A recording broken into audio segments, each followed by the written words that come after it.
Thank you for standing by, ladies and gentlemen, and welcome to Coca-Cola HBC's conference call to discuss the acquisition of CCBA and third quarter 2025 trading update. At this time, all participants are in listen-only mode. There will be a presentation followed by a question-and-answer session. If you wish to ask a question, please press star followed by one on your telephone keypad at any time and wait until your name is announced. I must also advise that this conference is being recorded today, Tuesday, October 21st, 2025. I will now pass the floor to one of your speakers, Jemima Benstead, Head of Investor Relations. Please go ahead. Thank you. Good morning, everyone, and thank you for joining the call at short notice. I'm here with our CEO, Zoran Bogdanovic, and our CFO, Anastasis Stamoulis. We have just over an hour for the call today, and following the prepared remarks, we will turn the call over to your questions. Please keep to one question and one follow-up, waiting for us to answer the first question before moving to your follow-up. I would like to remind you that this conference call contains various forward-looking statements. These should be considered in conjunction with the cautionary statements in our results press release this morning and at the end of our slide deck. With that, I will turn the call over to Zoran. Thank you, Jemima. Good morning, everyone, and thank you for joining the call at short notice today. This is a very exciting moment for us at Coca-Cola HBC and a huge milestone in our growth story. Today, I'm delighted to announce the acquisition of Coca-Cola Beverages Africa, or CCBA, the largest Coca-Cola bottler in Africa. CCBA is a fantastic business, and I'm convinced this will be a strong combination. I want to leave you with three headlines before getting into the detail.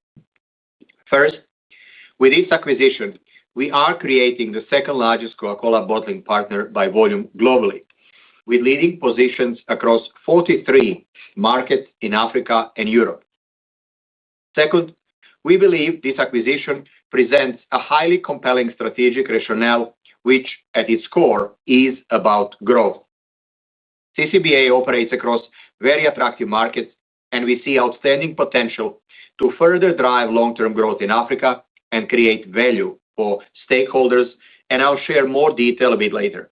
And third, we will be combining the expertise of two leading companies with strong track records of growth and deep commitments to investing in talent and local communities. And speaking of talent, I want to take this moment to say thank you to all the people involved in getting us to this point. Today's announcement is the culmination of a lot of hard work and commitment of so many passionate people.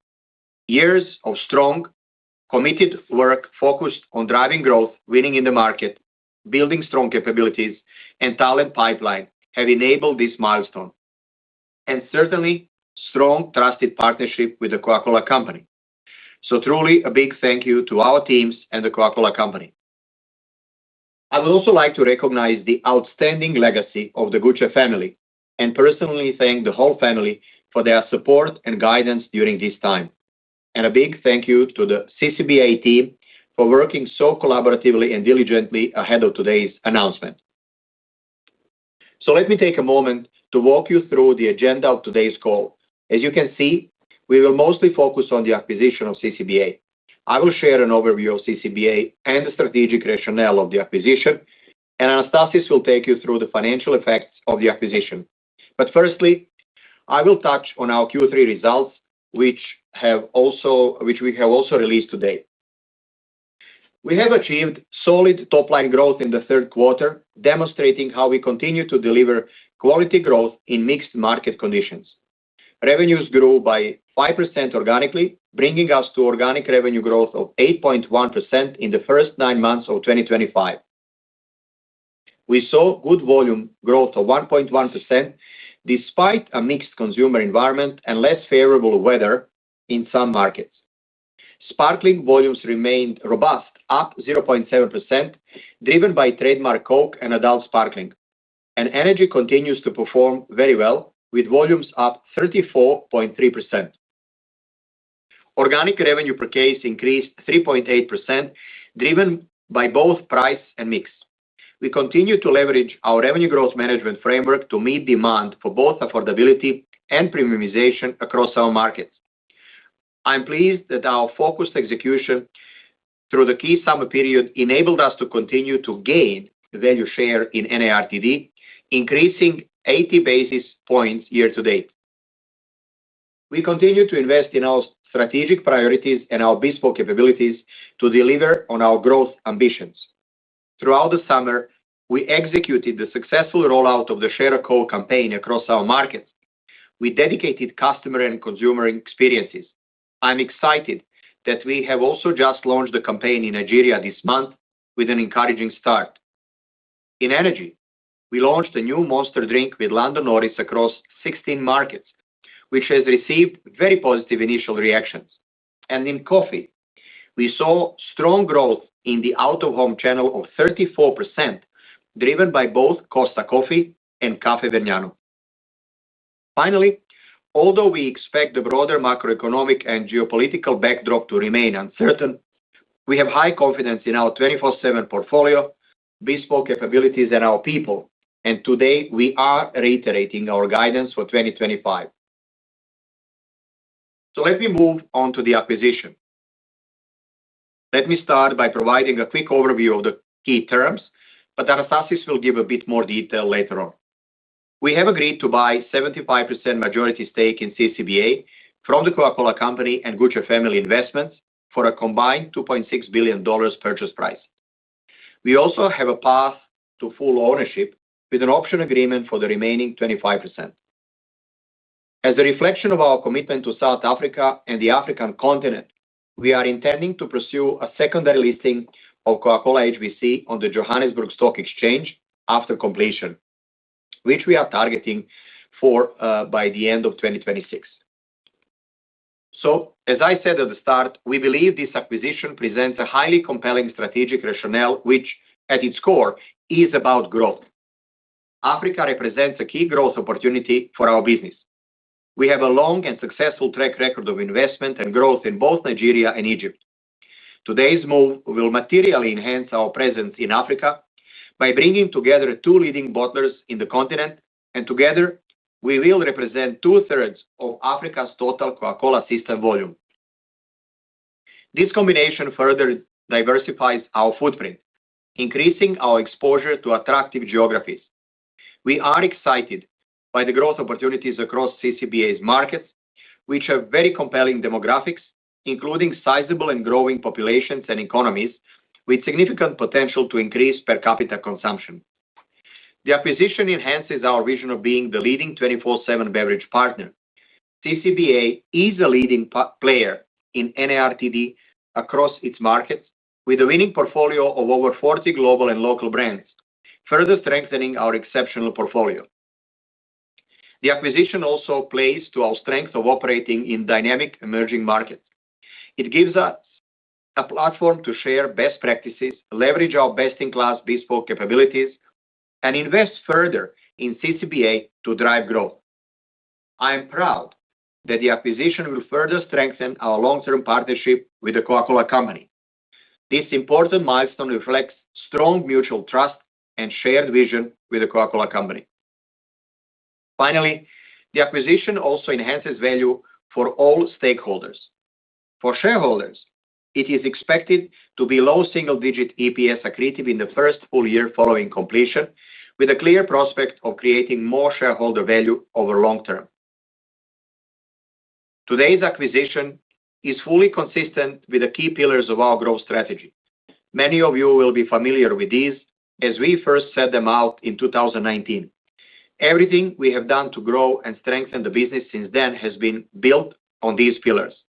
In brief, the acquisition of CCBA will enhance our unique 24/7 portfolio with a strong portfolio of global and local brands, allow us to further develop and deploy our bespoke capabilities to win in the marketplace, fuel growth and enhance competitiveness as we continue to invest across the combined business, enable us to build the best teams in the industry and cultivate local talent, and importantly, we will continue building our license to operate as a leader in sustainability and drive a positive impact in the communities in which we operate. Let me take a few moments now to give you an overview of CCBA's business. CCBA is the 8th largest Coca-Cola bottling partner in the world by revenue and accounts for about 40% of all Coca-Cola beverages sold in Africa by volume. CCBA has a strong track record of performance with net sales revenue in 2024 of more than 3.4 billion euros and EBIT of 246 million euros. Growth has been strong with a 3-year volume CAGR of 4.5% and currency-neutral revenue growth of over 12%. CCBA has a range of markets varying from the more developed, namely South Africa, which accounts for 60% of volume, to markets that are emerging, for example, Ethiopia. These markets have very attractive demographics, both in size of population and average age, with low per capita consumption, offering significant upside potential. And the balance of South Africa with steadier growth and significant consumption levels means we will still maintain a diverse mix of markets. CCBA has a strong portfolio of over 40 global and local brands across categories. Its 2 largest categories are sparkling soft drinks and water, which account for 81% and 9% of total volumes respectively. The combination will result in a broader, stronger total portfolio, enhancing our vision of being the leading 24/7 beverage partner. And like Coca-Cola HBC, CCBA holds market-leading positions in NARTD across its markets, including in its 5 biggest territories. So a formidable business across Africa in its own right. But what excites us so much is the huge potential to unlock growth by combining our 2 businesses. Adding CCBA's 14 markets to our existing operations in Nigeria and Egypt means that combined, we will be the largest Coca-Cola bottler in Africa, serving over 800 million consumers, or over 50% of the continent's total population. In volume terms, that's 1.8 billion unit cases in Africa, or 2/3 of Africa's total Coca-Cola system volumes. And we will cover 60% of Africa's GDP. This alone would give us huge opportunities for growth.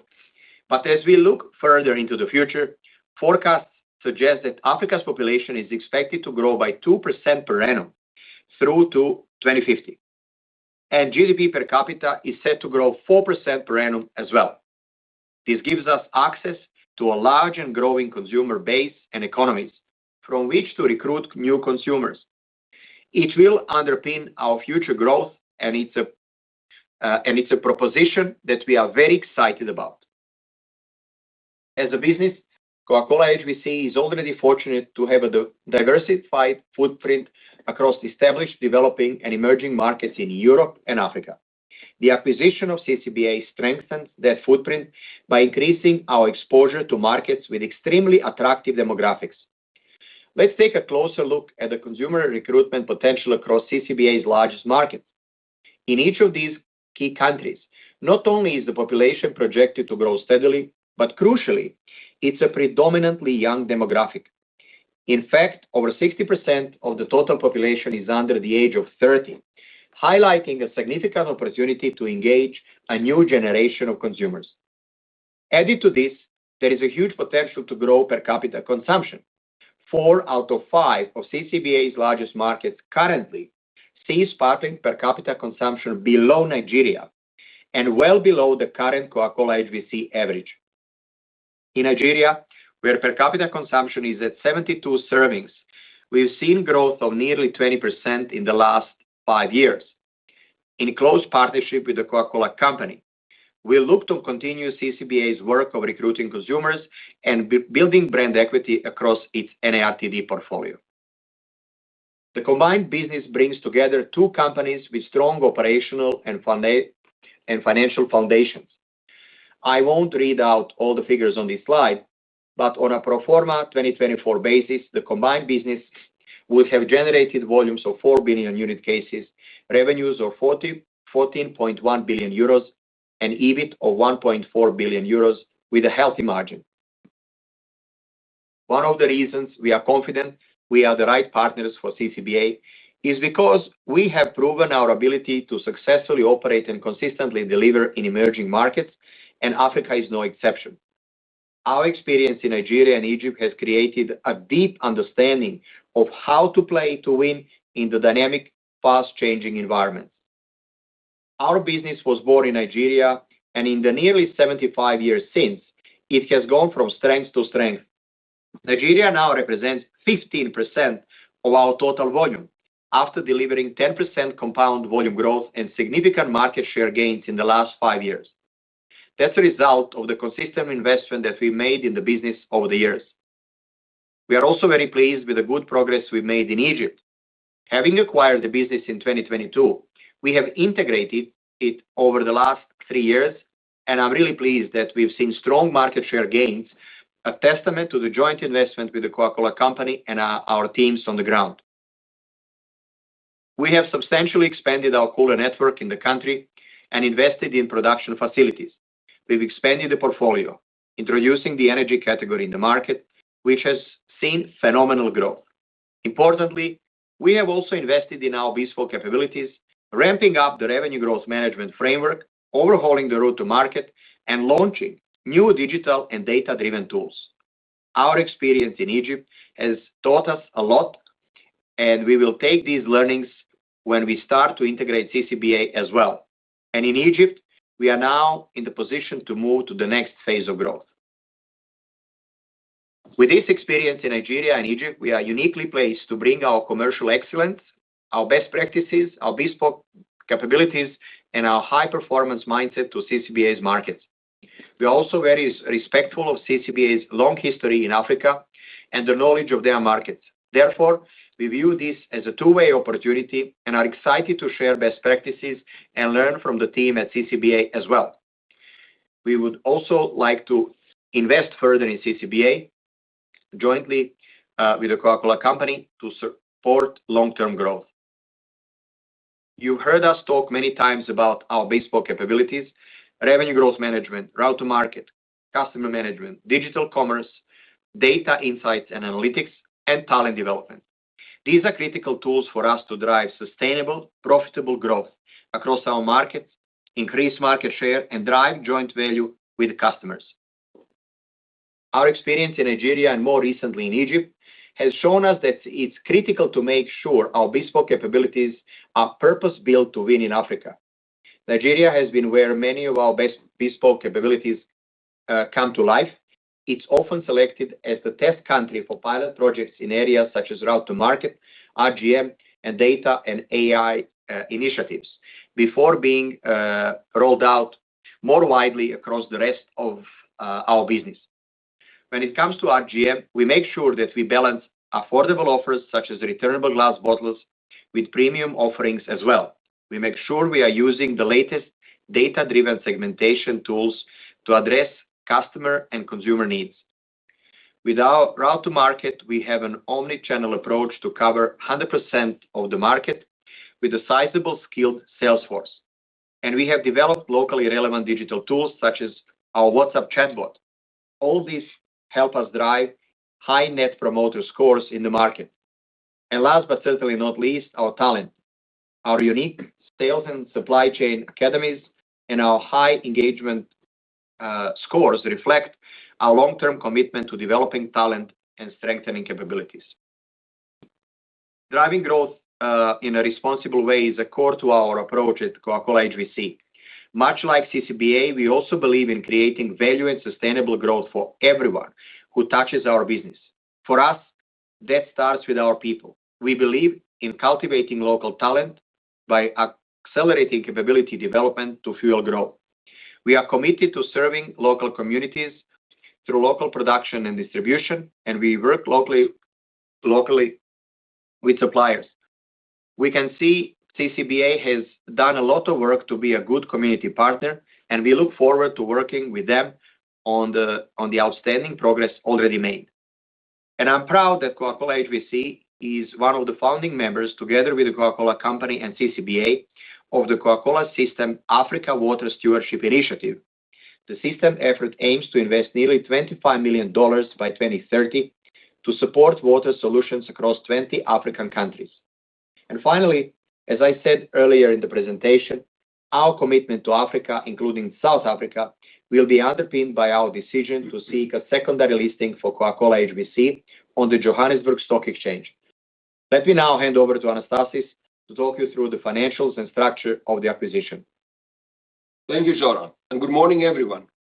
As Zoran mentioned, we have agreed to buy a 75% majority stake in CCBA for a $2.6 billion purchase price.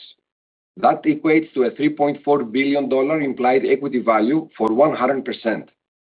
The acquisition is in two parts: the purchase of 41.5% from the Coca-Cola Company for $1.3 billion, and the purchase of 33.5% from GFI for $1.3 billion, comprising $308 million in cash and issuance of shares equating to a 5.47% stake in Coca-Cola HBC. In addition, we have a path to full ownership through an option agreement with the Coca-Cola Company for the remaining 25% of CCBA. We intend to finance the cash consideration of the acquisition through entering into a 1.4 billion euro bridge facility. Zoran has set out the strategic rationale and why we think this is such a compelling acquisition to drive long-term growth.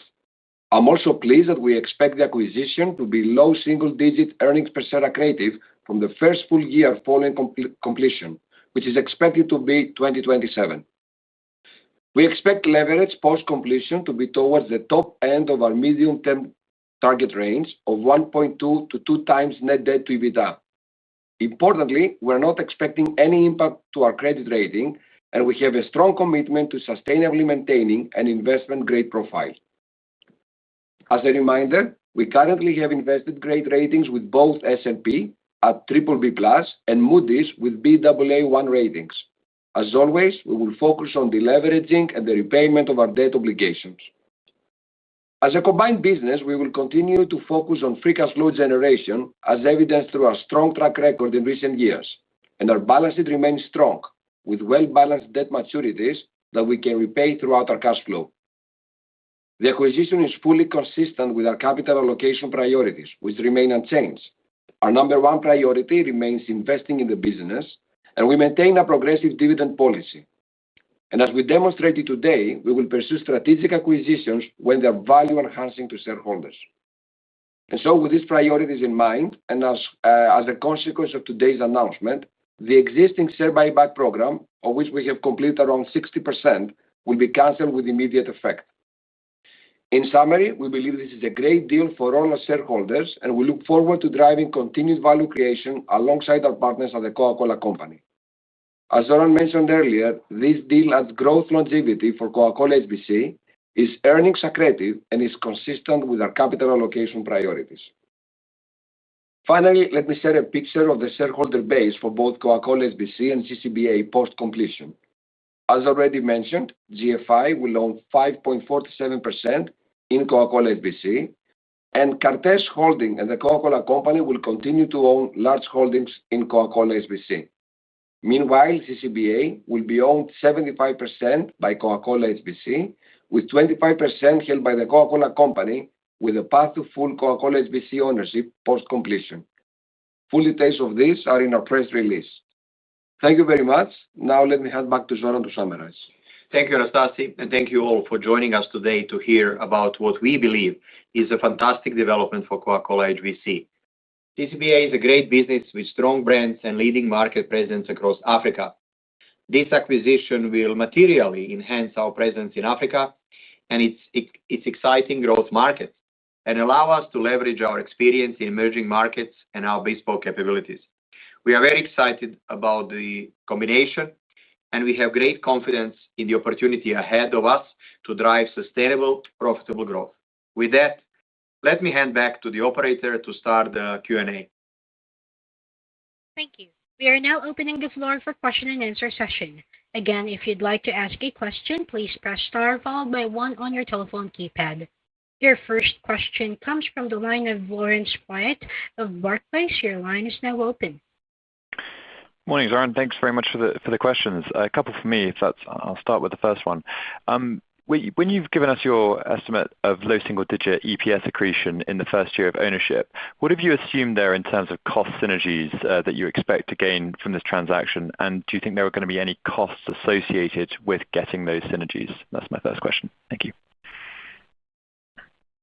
Hi, Lawrence. Good morning. This is Anastasis. So let me take this first one, and let me also reiterate how excited we are about this strategic opportunity for further growth expansion, which is actually, as we have outlined, the main driver of the acquisition, which is top-line growth. Obviously, in CCH, we have a history and a culture of driving efficiencies and looking through our processes, especially supply chain, production, and logistics, and we look to identify opportunities to optimize cost. So there is a certain element of that captured in our expectations. But let me reiterate that it's a top-line growth rather than cost synergies that are the key driver of this acquisition. Okay, thank you very much. And then secondly, with regard to the put and call option, I was wondering if you could just run us through how that's going to work. Are there any hurdles that need to be hit? Is there an established sort of valuation principle around those options? Any just further color you can give us on the put and call options would be very helpful. Thank you. Yeah, I mean, look, there is actually no restrictions or no kind of clear targets or requirements for them to be met. It's mostly in our decision that with this phased approach, it allows us to have a more effective liquidity management, and it will also allow us to have more time as we gain more opportunity to learn about CCBA in the markets and work, of course, closely with the Coca-Cola Company in order to have a smooth handover to the full ownership and transition in the business. Thank you. But could you tell us if there are any sort of established valuation principles around those options, or is that going to be done at the time that they're exercised? No. There's no such valuation principle. Okay. Thank you very much. Question comes from the line of Sanjeet Aujla of UBS. Your line is now open. Hi, Zoran, Anastasis. Congratulations on this. A couple of questions from me, please. Firstly, a lot of emphasis around growth surrounding this deal. I appreciate CCBA has been growing, I think, volumes mid-single digit, organic sales around low double digit. But is the opportunity to accelerate that and invest upfront to accelerate that pace of growth, or to sustain that sort of growth? I'm just trying to understand a little bit better what you think is a more sustainable growth trajectory for the asset you're acquiring. That's my first question. Hi, Sanjeet, and thank you. Look, this is about growth and driving growth. So I think you've seen that our approach is when we believe in something very strong like we do in this, then we do all the necessary things, and that can include also front-loading our investment to drive that growth and to build all the necessary fundamentals where we see that such need to be either built or further strengthened. And by that, I mean immediately the assessment of our critical growth capabilities and to see how we can further support. And those kind of things usually mean that we invest in advance, whether that's in the teams, their expertise, knowledge, systems, tools, and we are very convinced that that is always money very well spent. So that's an important part behind the way how we see igniting long-term growth there. Got it. My follow-up question, just looking at some of the financials you provided, I see CCBA's EBIT margin is around 7.5% in 2024. I think a number of years ago, the business was delivering margins maybe closer to CCH levels. So I appreciate your comment about investing up front, but I guess over a medium term, let's say 3-5 year time horizon, is it conceivable for those margins to perhaps get back up close to where CCH is operating, or you think there's a longer duration investment horizon here? Thanks. Yeah, absolutely. We do see the opportunity to drive margin expansion in the medium to long term. But as Zoran was highlighting, this will come mainly from the top line growth of those markets. But clearly, we will also see any operational efficiencies, especially when it comes with our investments, as Zoran was highlighting, in production efficiency and digital. Now, let's not forget, as you said, that CCBA is already a profitable business. The line was not very good, so if the question was also coming from a little bit of the margin development over the last years, if I got it right, let's not forget that through this time, when the last time they came in public with expectation, we were in the COVID period, then there was significant global inflationary pressure in commodities, and then they faced certain currency volatility, right? So, but from the exercise we have done and the view that we have is that we believe that we can continue to see a recovery of the margins going forward. Got it. Thank you, guys. Question comes from the line of Nadine Sarwat of Bernstein. Your line is now open.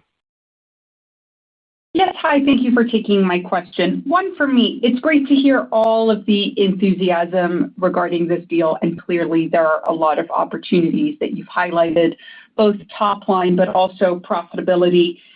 Maybe we could touch on maybe some of the challenges that you might anticipate facing prior to the deal completing, but also post the deal completing. What are you anticipating some of those challenges might be, and how do you plan on tackling those particular challenges? What's your approach? Thank you, Nadine. Look, first of all, it is a strong confidence, and as you said rightly, it's excitement that we feel because this is truly something transformational for our growth and future. But of course, emerging markets do bring certain level of risks. However, we believe and see from our experience that we have already from Africa, both in Nigeria and Egypt, is that this is much more outweighed with the opportunities that these markets bring.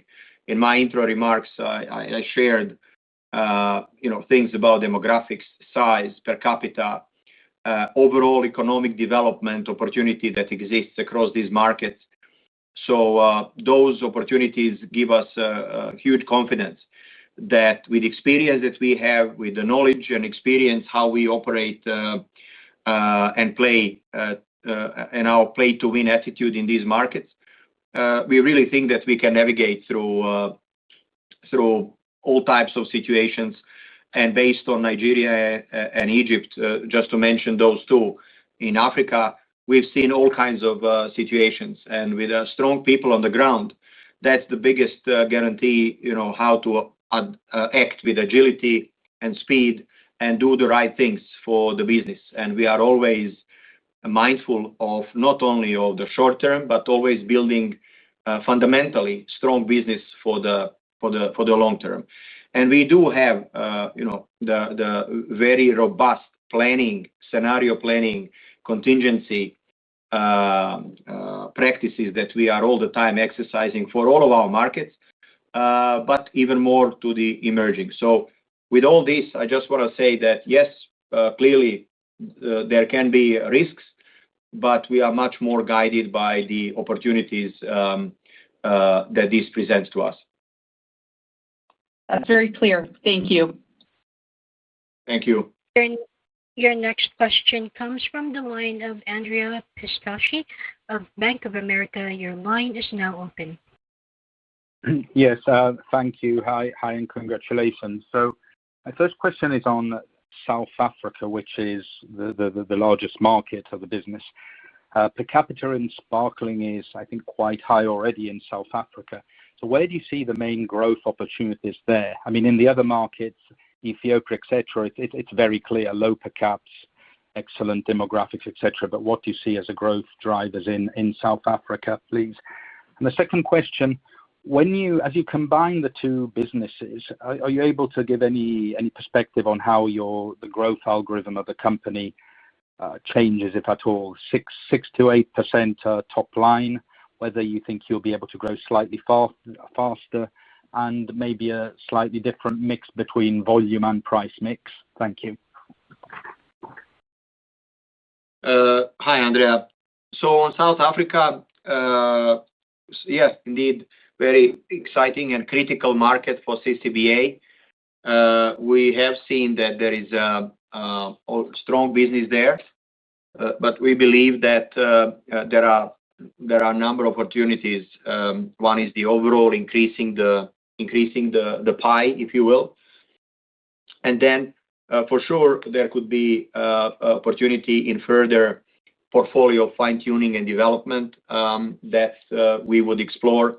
On top of that comes the revenue growth management, which we are extremely passionate about when we know how much it means in converting the potentiality of the portfolio into profitable revenue growth.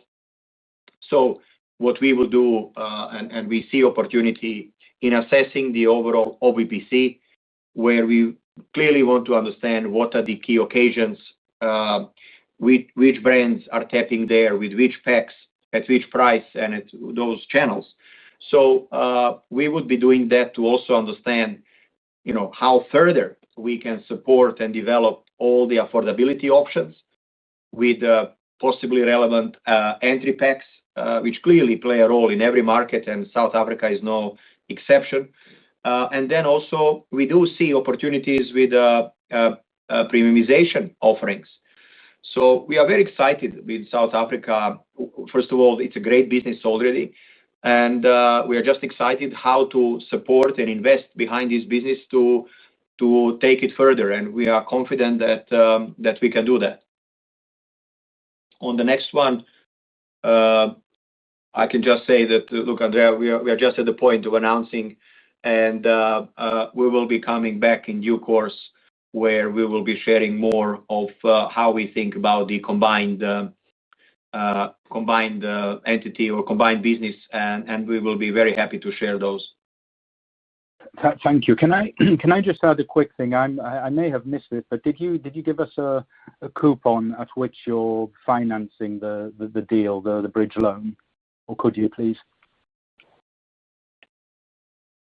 Yeah, I mean, look, the financing of the deal, as you have seen, is structured on issuing of bond.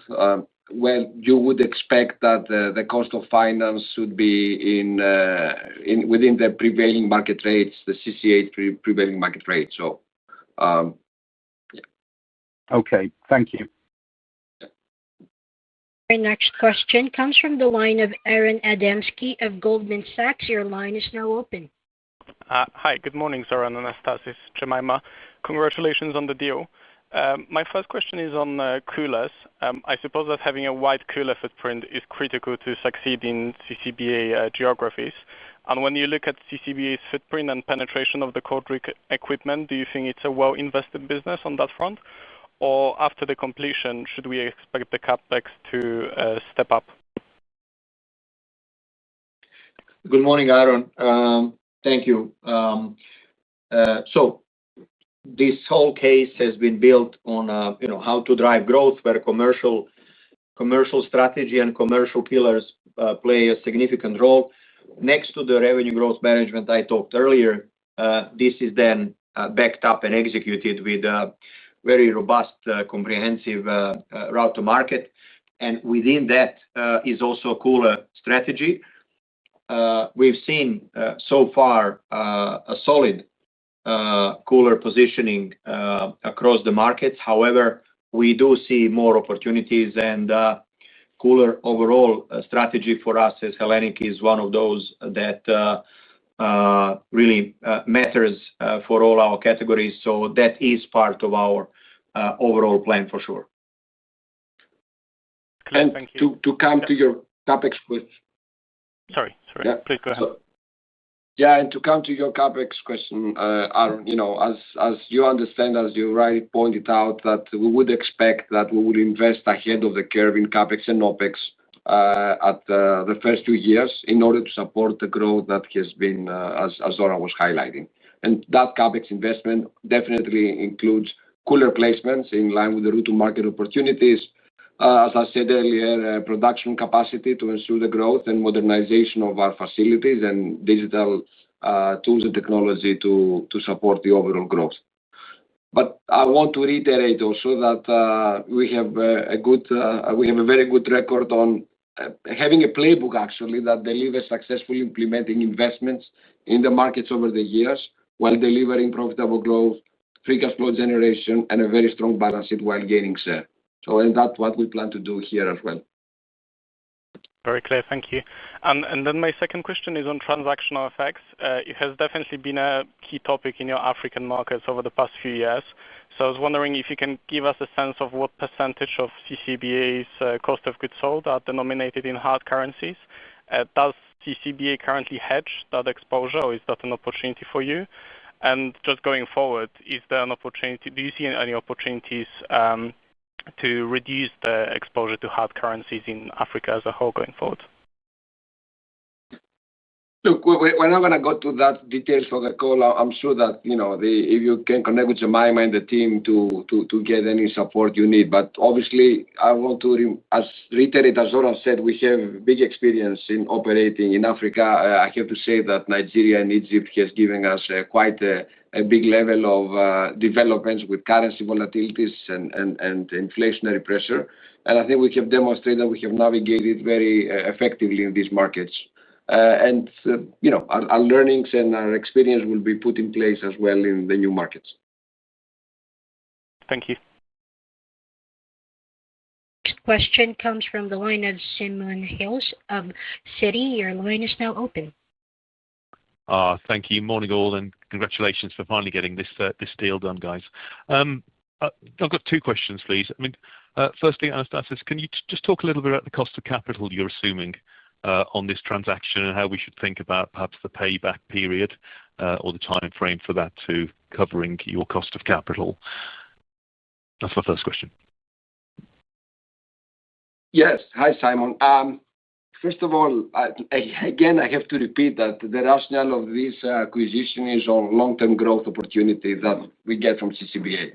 And you have seen that over the years, we had very good progress on ROIC as a group.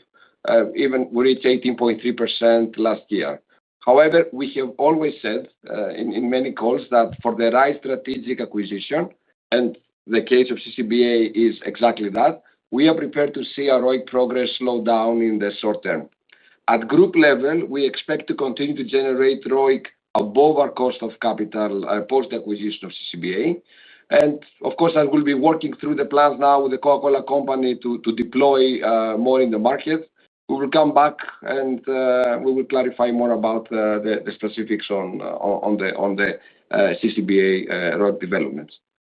But let me reiterate that, again, this is about a long-term opportunity that Africa has, and we're very excited about it. Got it. And then secondly, just on the profitability of CCBA, obviously you've disclosed the EBIT and EBITDA numbers going back over the last sort of 3 years. Some of those numbers look quite volatile, and I think EBITDA over a 3-year period has been broadly flat. Is there anything particular we should take into account when looking at that recent historical trajectory? And then second to that, when we think about the translational FX impact that we've seen across CCBA over the last sort of few years, how much of a headwind on average has translational FX been to you? I think the second part of the question, I'll repeat what I said earlier, that from what you've seen over the last years, there was a certain negative impact from FX volatility that resulted to either remeasurements or pressure on both transactional and translation to those markets. And that has been the main driver, considering also, as I said before, the significant inflationary pressure on key commodities following the developments that we've seen globally, right, over the years. But what we can say now is, to the extent that we can disclose that, since we are not in control yet of the business, is that they're on a good recovery trajectory. And as I said before, in our assessment, in combination with the top line growth and the RGM exercises we're seeing, we believe that they will get back on a good track to recover margins in those markets. Got it. Thank you very much. Question comes from the line of Fintan Ryan of Goodbody. Your line is now open. Good morning, Zoran and Anastasis. Two questions from me, please. Firstly, on a slightly different note, within the core CCH business, organic sales growth slowed to 5% in the quarter. I appreciate a quarter is a short time frame and there's a few dynamics in specific markets. But could you give us a sense of what the run rate trajectory of that was towards the end of the quarter? And on a standalone basis, would you still be hopeful to see an acceleration towards the 6 to 7% current midterm guidance for FY26 on top line? That's the first question. Hi, Fintan.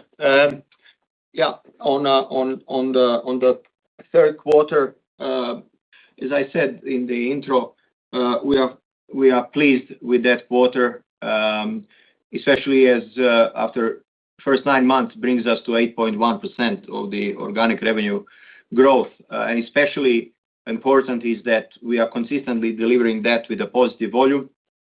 Yes, with of course price mix and continuously gaining share. As we highlighted, Q3 has been characterized with not so good weather in a number of markets, and that left some impact. And also we've seen a mixed bag of some more resilient markets, some of them coming back actually to the positive performance, like for example Poland and Switzerland. And then you see some of the more stable backdrops for Nigeria and Egypt, where we are continuously performing well. Very pleased with that. Also, we see good Ireland, stable Hungary. And then, look, there are some couple of challenging markets, Romania, which feels the effect that last several years we've had taxation and regulatory changes continuously. And somehow that cumulatively does have an impact on the consumer.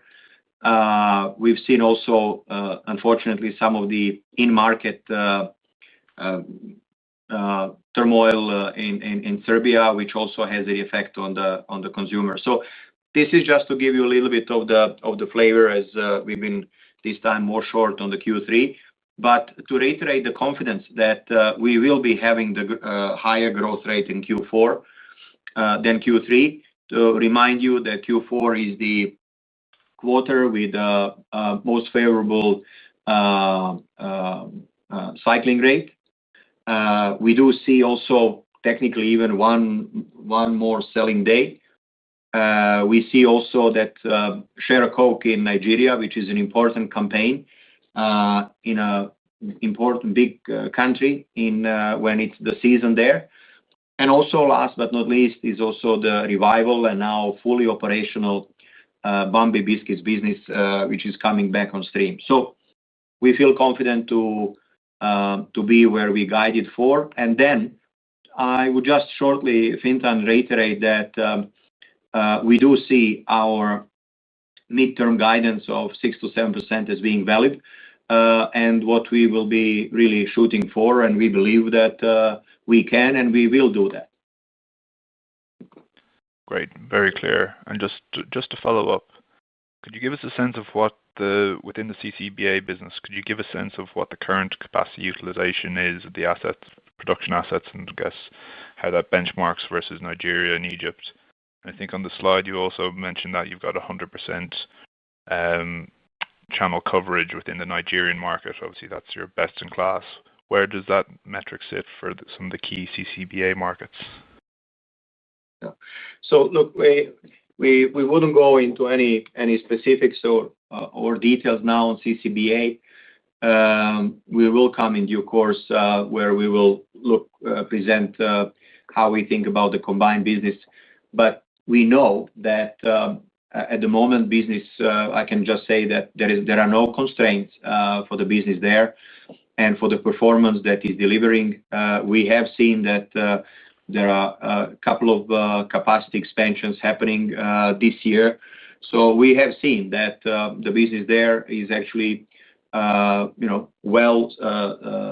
initiatives which are supporting well the capacity expansion to be able to deliver the growth rates that that business has that business is shooting for. So we don't see any issue there.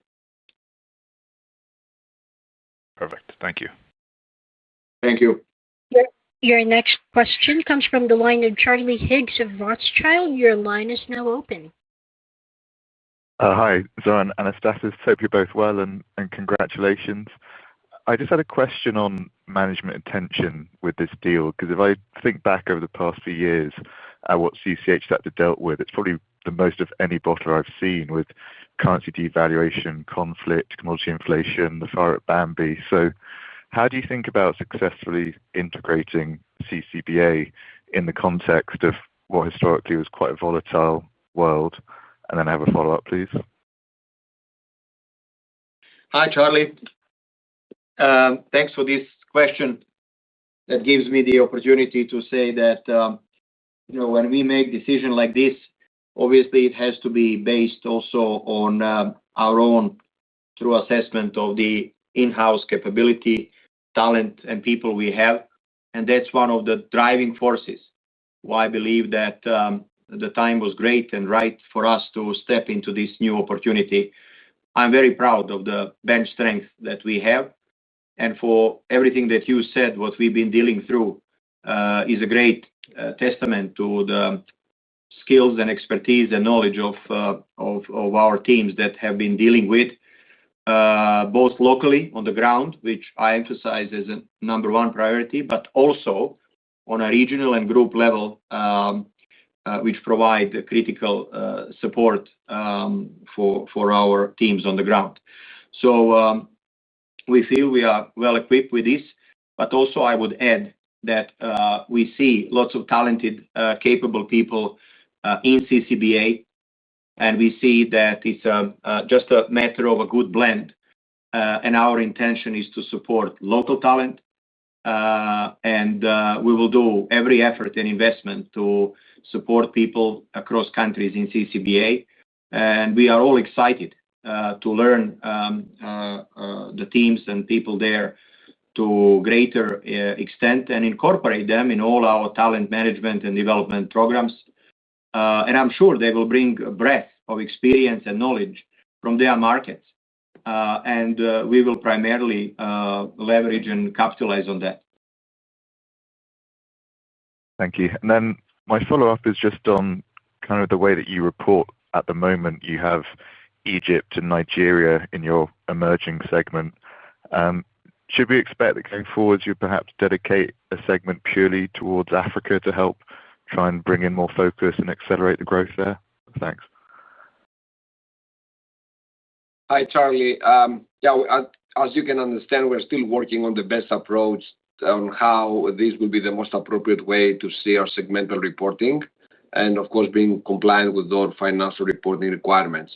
So bear with us a little bit, and we will communicate in due course once we're closer to completion on the best way to see this new structure. Thank you very much. Next question comes from the line of David Rowe of Morgan Stanley. Your line is now open. Good morning, team. Congratulations on the deal. And as a South African, I certainly look forward to a site visit there at some stage to see the assets. My question is just on the production footprints of the CCBA portfolio.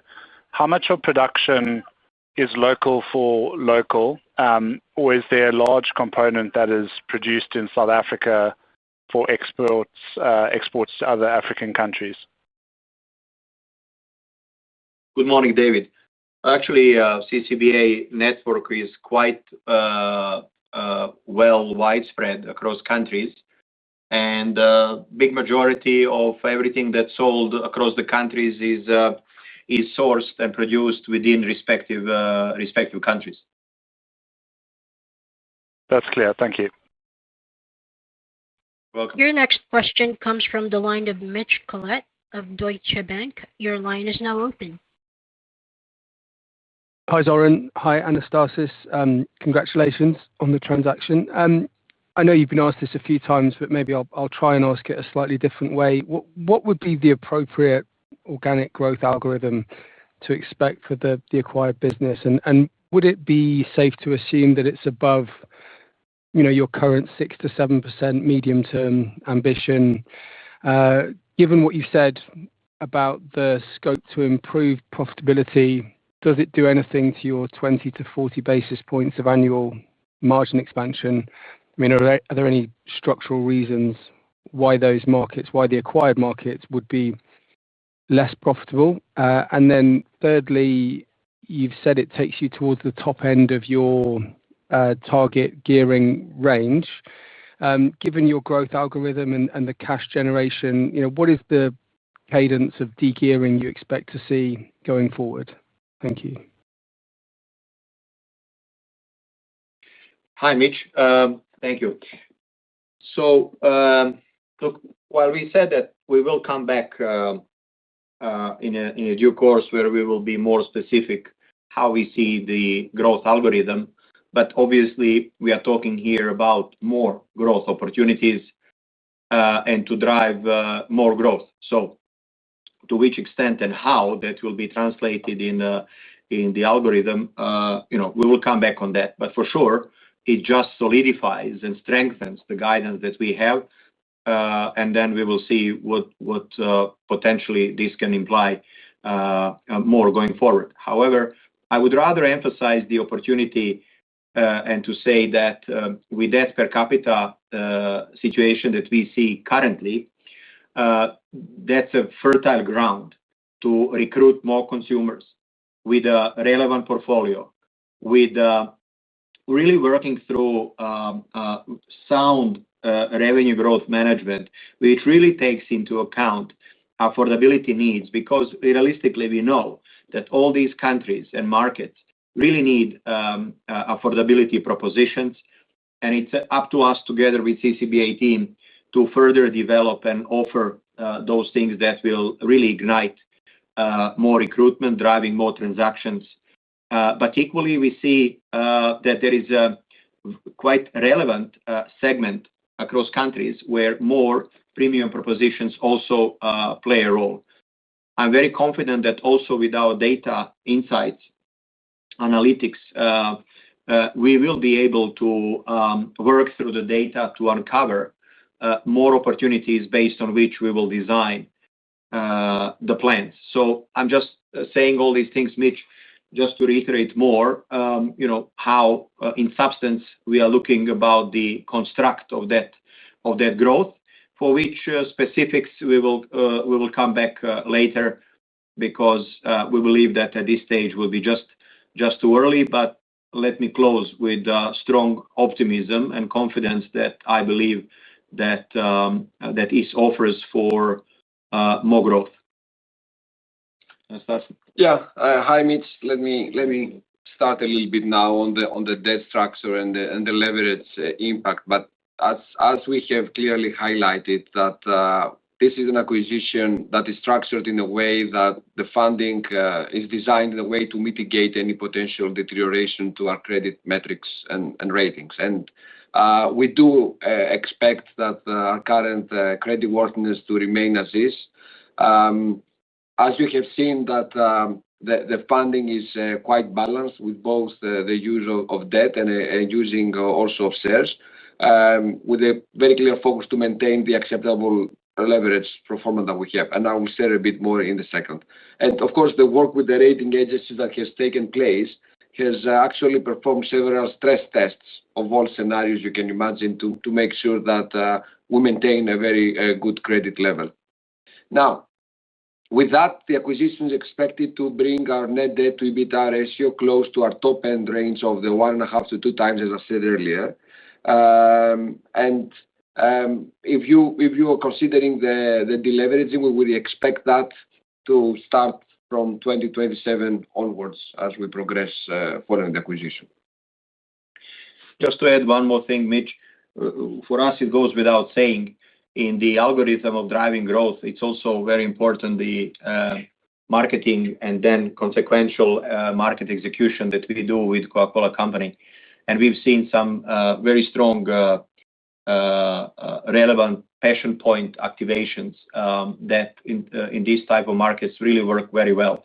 And that gives us also good confidence that we will have a great platform that we will then activate with our customers and across the trade. So just didn't want to miss the opportunity to emphasize that. Thank you, Mitch. Yeah, it's very helpful. Thank you both. And just on the margin piece, there may be not a lot you can say, but does it change your 20 to 40 basis point margin aspiration? Is there any reason, any structural reason why CCBA's markets would be less profitable than your existing CCH markets? Look, I think, as you can understand, Mitch, if you compare it to what we see in 24 to today, you would expect that the average margins are lower to the overall CCH rate. But what I can reiterate is that we expect that we will continue to be able as a group to drive margin expansion to what we have provided as guidance already. So that will not slow down our opportunity to grow margins. Got it. Thank you. Next question comes from the line of Philip Spain of JP Morgan. Your line is now open. Hi there. Thanks very much for taking my questions. I just had a follow-up around the organic growth a little bit because you've clearly shown in Nigeria your ability to leverage very strong data and analytics capabilities to drive your volume growth as well as your strong RGM management.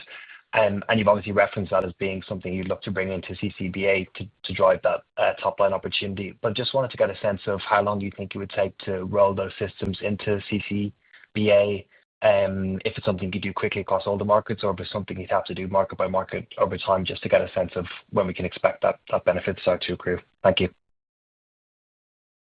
Thank you, Philip.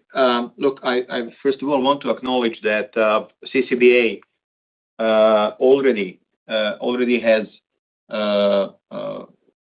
fairly solid systems and the tools that they are using, and so it will be for us to assess where and how we build from that base. So for sure, from the experience of Egypt, we've seen that implementing our revenue growth management framework, additionally upskilling, training people to really work with it, gave us the excellent impact and effects. And from whenever we will be allowed to do so, we really plan to help and support local teams with the knowledge and experience from our centers of expertise that we have across the group.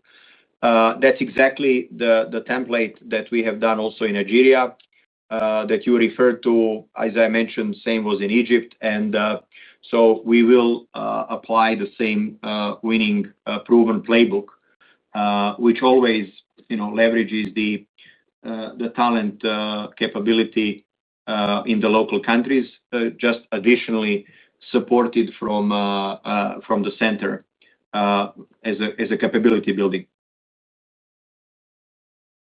Okay, thanks very much. Thank you. Thank you. That concludes our question and answer session. I'd now like to hand the call back to Zoran for final remarks. Thank you, operator. And I'd like to thank everyone for taking part in today's call at a short notice. Let me just briefly conclude. We are very excited about the combination, and we have a great confidence in the opportunity ahead of us to drive sustainable, profitable growth. Thank you very much, and wish you all a great day. Goodbye. For attending today's call, you may now disconnect. Goodbye.